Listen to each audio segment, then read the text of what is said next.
حضرت موسی بن جعفر علیه السلام گفت که پدر من به برادر من عبدالله بن جعفر گفت الیک ابنی اخیک فقد ملأنی بالسفه فانهما شرک الشیطان. این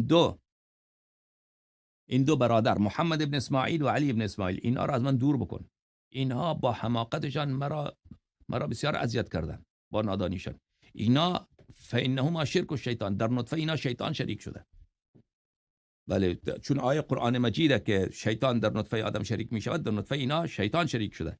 یعنی محمد ابن اسماعیل و علی ابن اسماعیل و کان عبدالله اخاه لابیه و امی. عبدالله که بود با اسماعیل از یک پدر و مادر بودن. امام جعفر صادق علیه السلام به اونها این را گفت. بعد اینها رفتن امام جعفر صادق علیه السلام را با کشتن دادن. خب این داستانش مفصله.